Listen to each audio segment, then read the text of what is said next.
Morning, everyone. Welcome back to the conversation. It's a beautiful Wednesday morning here in Naples, Florida. I hope it's beautiful where you are this morning. So let us know who's out there, where are you coming from. Let us celebrate you this morning. We're excited to have you with us. It's going to be a great conversation, and we're going to have a great time together. So pipe in while we tell you some things. So I'm ready to hear from people. Let's go, people out there. Wake up. Where we at? Where we coming in from? All right, you can tell I've had my coffee. So I got Jim on this side of the camera again. We welcome him back this morning for a brief moment or two. We've been working hard on this capstone. Hey, Huck, how you doing, buddy? Good to see you this morning. Hey, Robin, good seeing these names come rolling in now. So hey, Patrick and Carolyn, two Carolines in a row. That's cool. So we got Jim back this morning, Lexi. We want to give you a little update on the capstone part of leadership conversations and capstones. And we've been working hard on that agenda, and we're working on the plan. So I asked Jim to hang around. He's the pro here. Jody behind the scenes and Karen behind the scenes. So Jim, do your thing, man. Tell us what we're doing, how they can participate and register and get in the program. You got it, Bill. Good morning, everybody. And I believe today is National Star Wars Day, so may the 4th be with you. So that's we had to take care of that first, right, Bill? That's right. Yeah. Yeah. So may the 4th be with everybody. Hey, real quick we're starting to get some questions about the Capstone program that will take place at our Florida Media Conference on August 3rd. So just mark that date on your calendar. That's August 3rd. The conference actually starts on the 4th, and it goes from the 4th to the 5th, but we're having everybody in a day earlier. So here's how you can get in. We're asking folks to fill out an application, and that application is going to reside on our continuing the conversation LinkedIn page that is part of the FPA LinkedIn page. So it's called, LC Squared, Continuing the Conversation, and we're going to pin the actual application on our site. So if you go to the Florida Press Association site and you go to the conversation site, it's going to be pinned to the top. And we're going to ask everybody to submit a 3-minute video, and you're going to answer 3 quick questions. What have you learned throughout this leadership conversation? Where are the areas you want to grow as a leader? And then what do you hope to gain out of our Capstone program to get some more ideas as we continue to shape that? So that's kind of it in a nutshell. We're looking forward to seeing your videos. We would love to have those in within the next few weeks. And then I believe we have 15 folks that will receive a free scholarship, Bill, to the Capstone program at our conference. Yeah, and tell them, well, you had some great experience with video going through your pitch program too, right?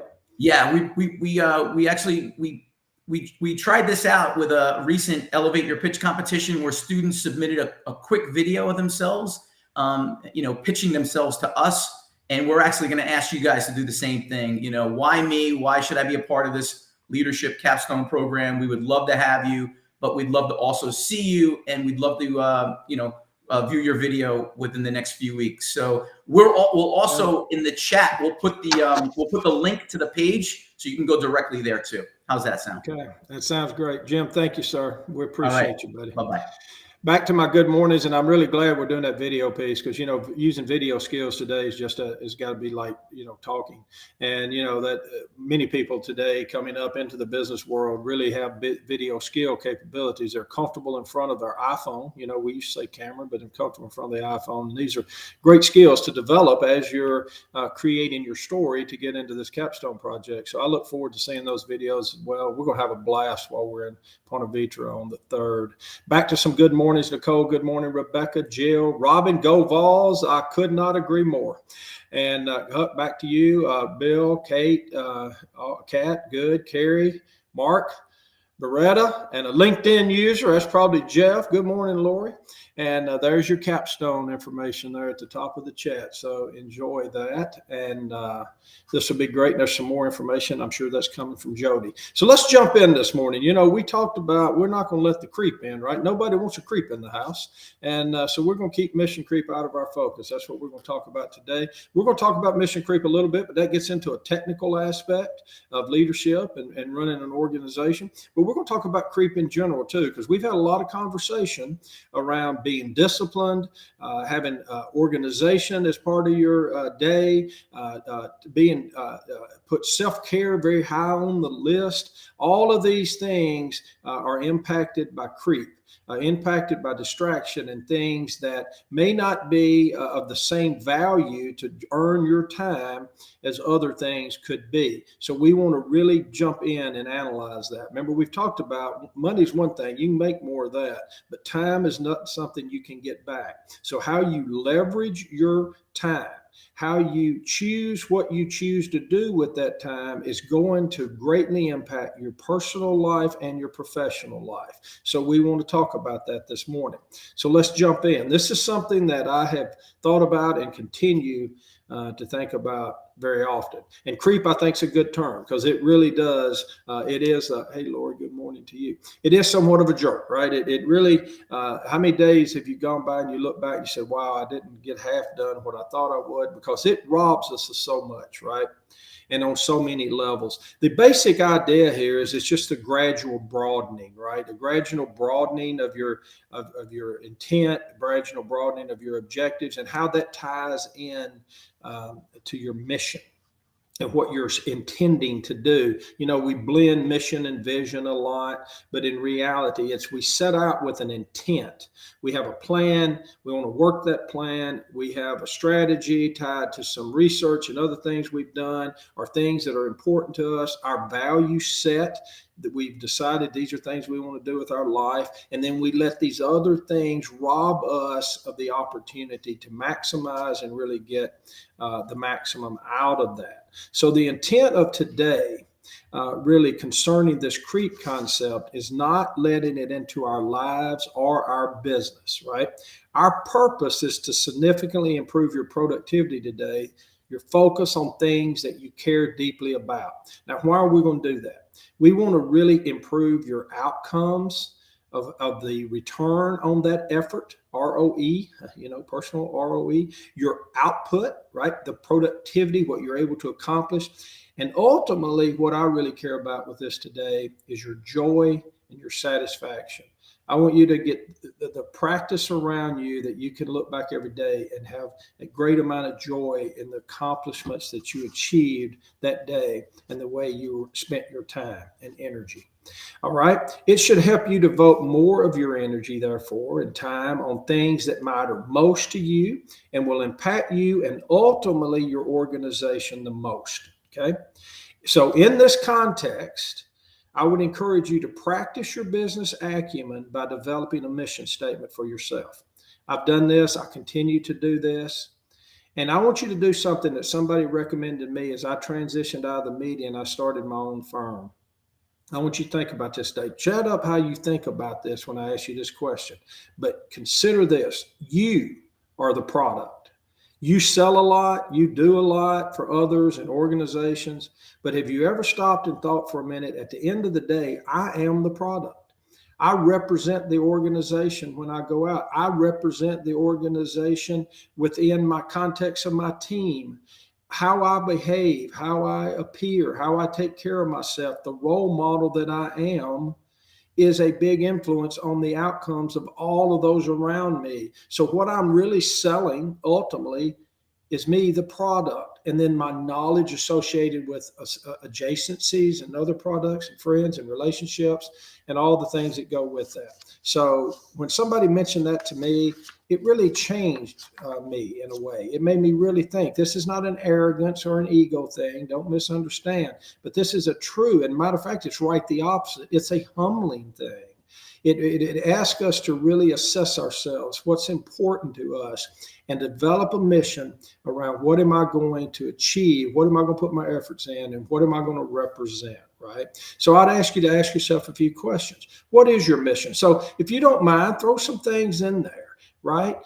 We're talking business cards. Hey, I love that. Talk about pressure. Pressure's a privilege. Remember that diamonds are made under real pressure, right? You need to manage your personal brand. Well said, Robin. So I want you to think about a few things. And if you don't mind, if you have a personal mission, just kind of put it out there. What do you care about? So what is your mission? What do you stand for and represent? What are your aspirations and goals? What skills do you have available to achieve all of this? And so are there gaps in those skills, right? Do we have gaps there? What is your plan to fill those gaps? That's where continual learning. I applaud you. Yes, we're celebrating you this morning because you come here and you want to learn and you want to be around other people that want to learn and you want to broaden your skill base. Congratulations. That is awesome. How are you assessing your success? So what do you do to measure success? Is it tangible, like in dollars earned? Is it less tangible, about relationships I'm building? I want to meet someone new today. Right? I want to begin a new relationship today. If you're in sales, that's a great component of your mission. Hint, hint. But do you have a personal board of directors? We've talked about that. People are going to be really honest, that care about you, that want you to be your best and succeed. Do you have a clear purpose for yourself? And so on. So I challenge you to give some of that some thought for you as the center of that, you as the product, and then watch how that trickles over into your other parts of life and into your business. My number one is helping others to succeed. Beretta, that's great. And if you can measure that through their joy, through their happiness, and you have a relationship in that, you are doing a wonderful thing and you are a wonderful individual. Then let's consider how we apply this thinking in reality to your organization as well, right? We've got to get in alignment.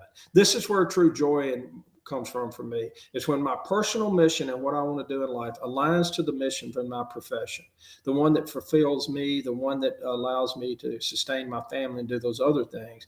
If those missions are in alignment, then you are on to something. And that is what ultimately allows us to stay committed to both of those missions, right? Because there's alignment and they connect with your value set. You have energy and passion around that. You get it. Fortunately for me in my business today as a consultant, and when I was in media, the mission is relatively the same. Whether you're today, for me, it's just like it's always been: strengthening communities that we serve and helping businesses grow. That's been the space I've lived in, and I still live in that space, helping strengthen communities through work with nonprofits, civic business leaders, and business owners, because all of those are the fabric of a great community anyway, and then taking those skills and also helping businesses grow.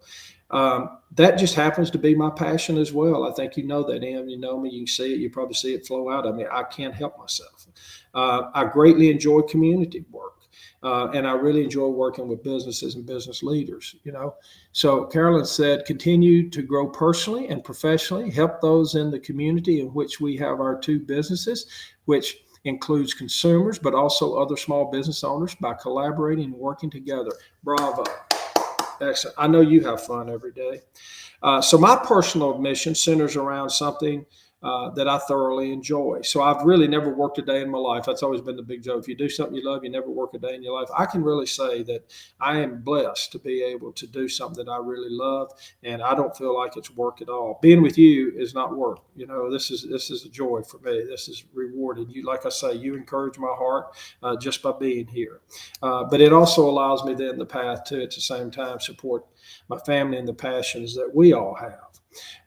So we've had a lot of discussions around having a disciplined day and remaining focused and keeping distractions at bay, making sure our energy is going against the most valuable activities. Andy did a great session on that. I think you got a lot out of it, kind of that big rock theory.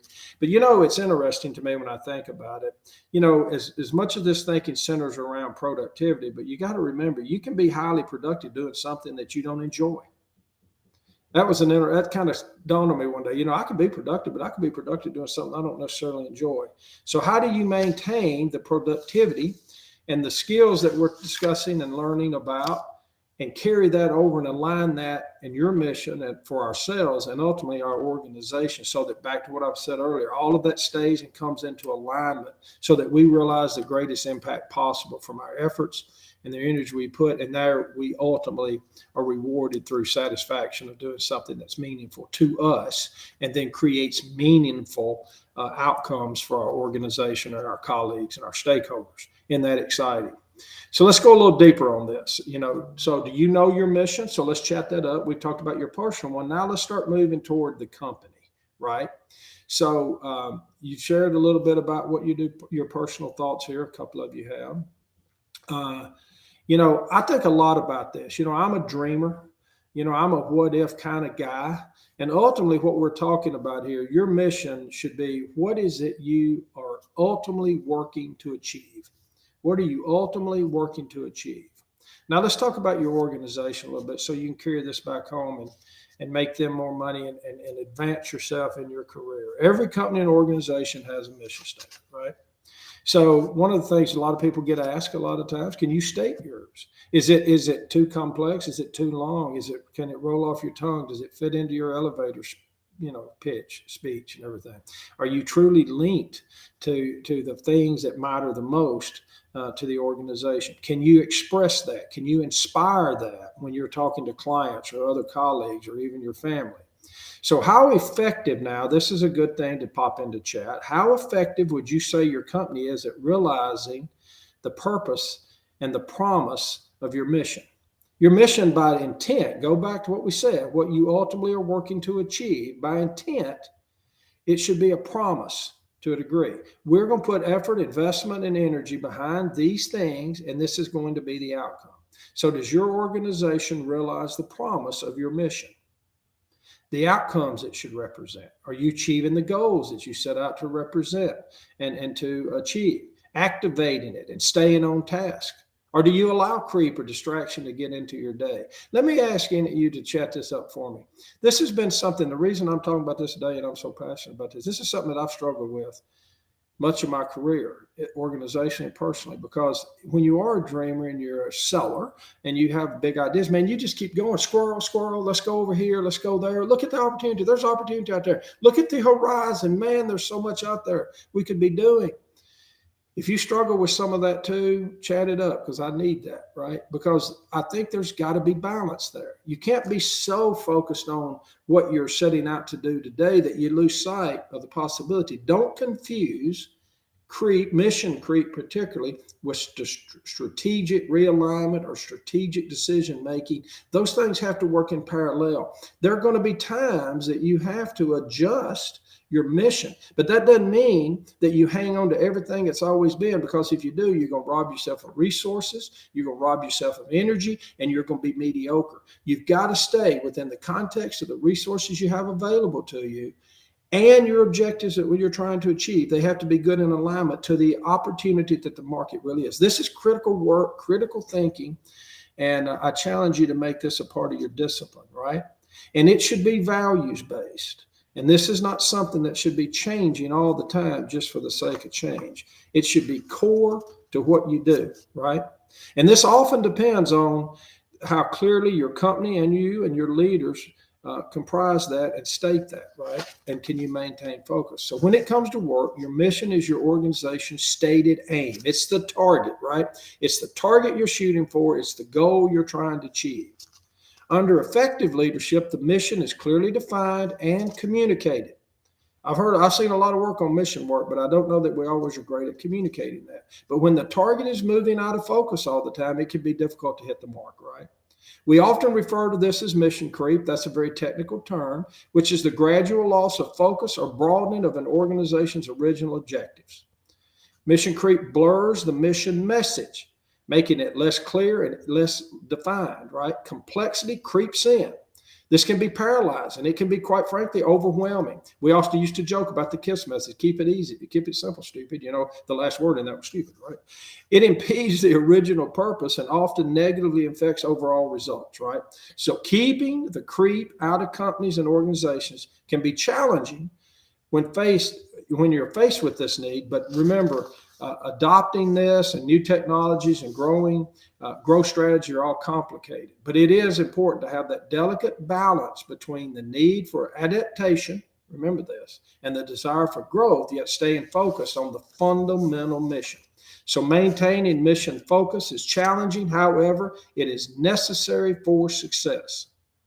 Leadership decisions should always focus on moving the mission forward. It should always be clear and straightforward and never ambiguous, particularly to those in the role of achieving it. So some common negatives affect from mission creep. Shifting of short-term priorities that affect long-term goals. Remember, much of what you do today is going to have an impact on what you do long-term. Diluting your talent due to distraction and non-aspirational leadership and ultimately unrewarding culture, right? Diverting resources and neglecting the core mission. Now, we're running tight on time here, so I want to give you a couple of quotes. Here's a couple of things to remember, though. How do you keep creep out? Reevaluate your mission statement and recraft it for clarity and focus if it needs. Balance mission creep with your strategic alignment, right? Let your mission statement direct your decisions and keep your customers top of mind. That's not as simple as it sounds, but keep those customers top of mind in everything you do and keep the eye on the end goal. Think about OKRs, objectives and key results, and make sure you have great alignment. So my quote today came out of my good mentor, Zig Ziglar. Outstanding people have one thing in common, an absolute sense of mission. Zig Ziglar.